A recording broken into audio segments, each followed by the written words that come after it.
అందరికి నమస్కారం. మా చెల్లెళ్ళకి అందరికీ గౌరవనీయులు డాక్టర్ సంజయ్ కుమార్ గారు, మన జగిత్యాల ఎమ్మెల్యే గారు ఇప్పుడే విచ్చేసినారు. వారికి స్వాగతం, సుస్వాగతం. ఊరేగింపుకు వచ్చేవాళ్ళు తొందరగా రావాలి. సార్ వచ్చిర్రు, వెళ్ళిపోదాం ఇక.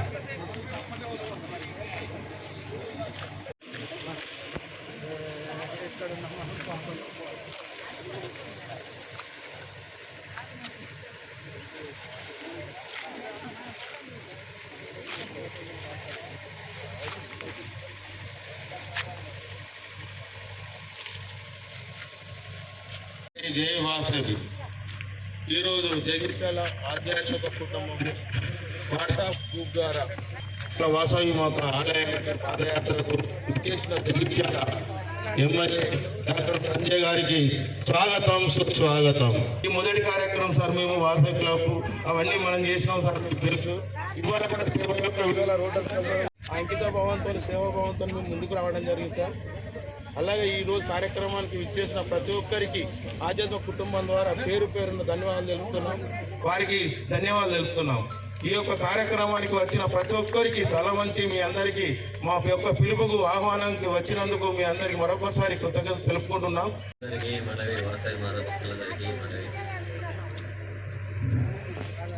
తిరుపతిలో వాసవిమాత దేవాలయం అనే ఆధ్యాత్మిక బృందం వారు పాదయాత్ర చేయడం చాలా నాకు అభినందనీయం, శుభం.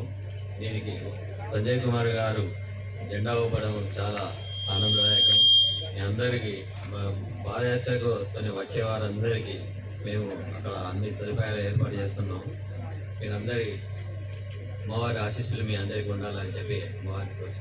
తెలంగాణలోనే అతిపెద్ద దేవాలయం 102 గోత్ర స్తంభాలతో పెంబెట్ల కోనాపూర్లో నూతనంగా నిర్మిస్తున్న అక్కడికి మన ఆర్యవేశ కుల బాంధవులందరూ ఊరేగింపుగా వెళ్ళడం చాలా సంతోషంగా ఉంది. ఇది ఆ టెంపుల్కు మొట్టమొదటి ఊరేగింపు.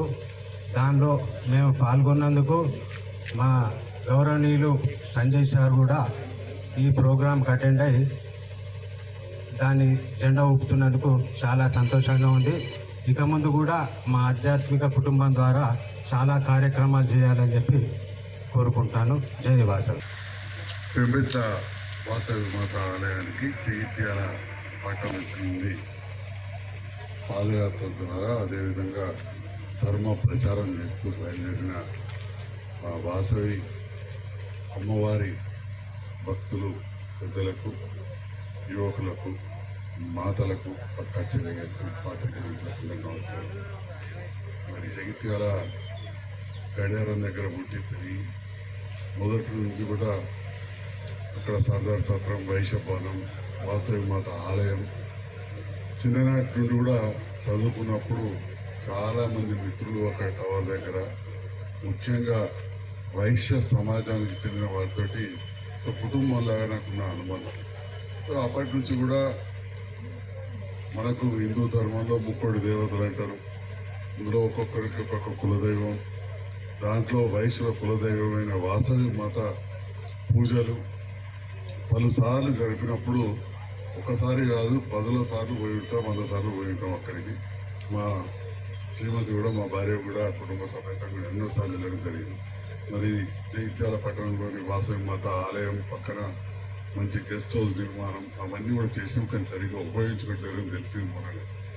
ఈ రకంగా ఆ వైశ్య భవనం ఇష్యూ కూడా ఎంతో ఉంటే మీరందరూ కూడా ఎంతో ఆప్యాయంతో నన్ను గెలిపించడం, అప్పుడున్న వైశ్య సంఘ అధ్యక్షుడు మిత్రులు మంచాల కృష్ణ కావచ్చు, కోలి శ్రీనివాస్ కావచ్చు, వైస్ చైర్మన్, మేమందరం కూడా కలిసి దాన్ని ప్రత్యేకమైన దృష్టి పెట్టి రెనోవేషన్ చేయడం జరిగింది. మళ్ళీ ఇప్పుడు కూడా నవీన్ వీళ్ళందరూ ఆధ్వర్యంలో వాసవి మాత ఆలయం ఇక్కడ కూడా పునర్నిర్మాణం జరుగుతున్నట్టు తెలిసింది. అంటే ఎందుకు చెప్తున్నా అంటే ప్రతి దాంట్లో కూడా ఎక్కడికెక్కడ నాకు మీతో ఉన్న అనుబంధం నిరంతరం ఉన్నది, రాజకీయాలే కాదు.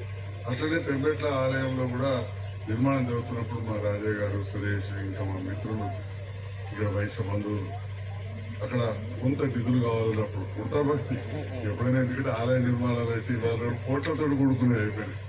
అప్పుడున్న సందర్భంలో ప్రభుత్వంతో కలిసి అప్పుడున్న ముఖ్యమంత్రి గారు కావచ్చు, అప్పుడు ఎంపీ గారు కావచ్చు, కలిసి మనం కొన్ని నిధులు కూడా ఇచ్చినాం.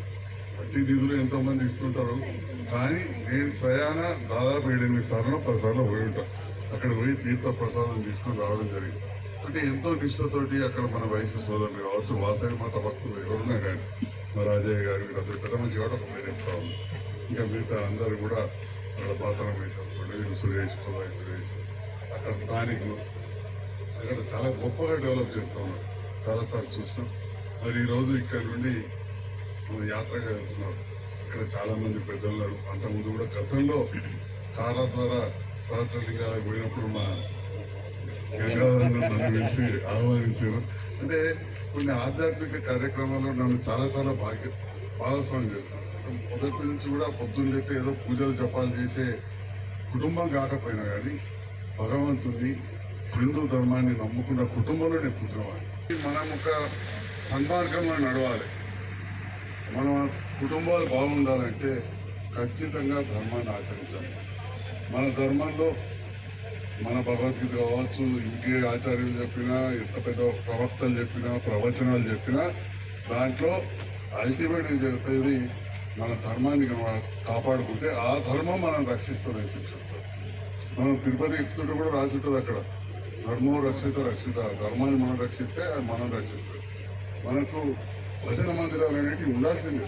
అందుకనే నేను బ్రాహ్మణ వీధిలో మా ఊళ్ళో మొదటి ఇల్లు ఉంటుంది, ఇటు వైశ్యులు అటు బ్రాహ్మణులు. మరి అందుకే కావచ్చు మా మటన్ చికెన్ కొంచెం మా క్యాస్ట్లో తింటారు, కానీ మా నాన్నకి అసలు తాను తప్ప మా అమ్మ నా వైఫ్ అయితే అసలు నోట్లో కూడా పెట్టారు. నాన్ వెజ్ తింటారు. ఆడికెళ్ళి స్టార్ట్ అనుకుంటుంది. ఇంతమంది బ్రాహ్మణులు అసలు వాళ్ళకి ఒక ఆలయం సరిగా లేదు, ఒక ధ్యాన మందిరం లేదని మొన్న అవకాశం వచ్చింది. టీటీడీ డబ్బులు ఇచ్చిన, సంతం కూడా కొన్ని ఇచ్చిన, మన వేణుగోపాల స్వామి గుడి వెనకాల మంచి ధ్యాన మందిరం అవుతుంది. నిన్న కూడా కలిస్తే చెప్పిన అది మొత్తం కాంపౌండ్ పెట్టించి అదంతా కూడా మంచిగా చేస్తారు. అంటే ఎందుకు చెప్తున్నా అంటే నేను మస్జిద్లో కూడా డబ్బులు ఇప్పించాను, చర్చి కూడా ఇప్పించాను, కానీ ఎట్ ద సేమ్ టైం హిందువుగా జన్మించాను, ఈ భారతదేశంలో జన్మించాను. మనం గర్వంగా ఉంటే ఎక్కడ కూడా మనం అధైర్యపడాల్సిన అవసరం లేదు. నేను ఎలక్షన్ల ప్రచారం కొత్త కూడా చెప్పిన, నేను నీకు ఏదో టచ్ చేస్తా, కలిసి ఉంటా, సెక్యులర్ దేశం, కానీ మన నేను హిందూ అని చెప్పి. అంటే ఆ రకంగా మనం రేపటి నాడు మన పిల్లలని ఇన్వాల్వ్ చేసినప్పుడే మన ధర్మం ఒక 4 కాలాల పాటు ఉంటుంది. మన పిల్లలను మన వెంట తీసుకెళ్ళము, ఇక్కడికే క్లోజ్ అనే పరిస్థితి వస్తుంది. కాబట్టి తప్పకుండా ఏదైతే ఆధ్యాత్మికంగా మన వైశ్య సోదర కుటుంబీకులు మనం చూస్తూ ఉన్నాం.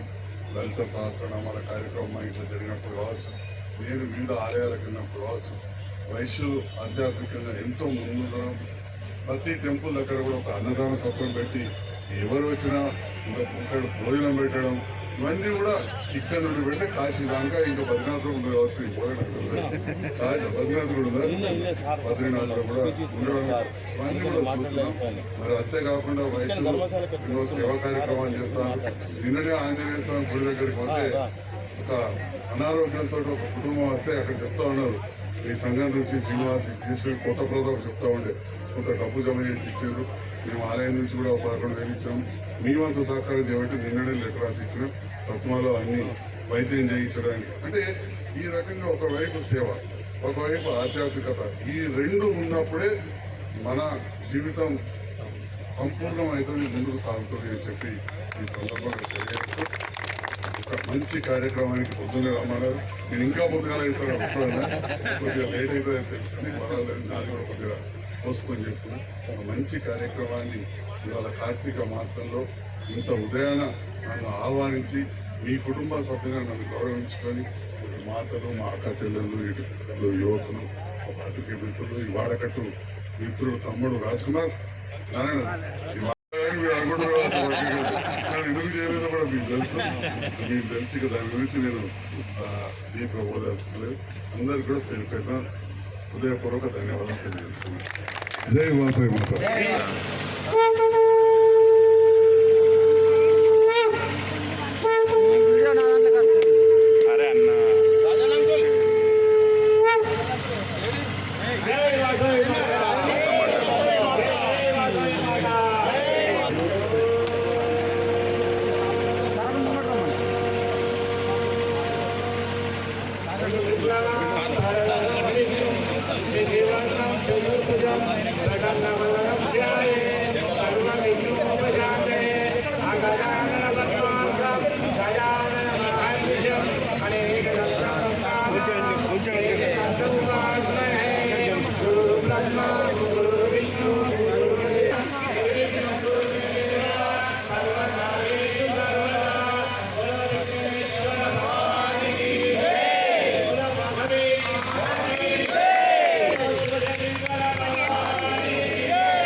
వాసవి మాతాకి వాసవి మాతాకి జై జై మాతా వాసవి మాతా జై జై మాతా వాసవి మాతా జై జై మాతా వాసవి మాతా వాసవి మాతాకి జై వాసవి మాతాకి జై వాసవి మాతాకి జై అమ్మవారు కూడా వస్తుంది అమ్మవారికి లేట్ అయింది जय माता जय माता जय माता जय माता వాసవి మాతా వాసవి మాతా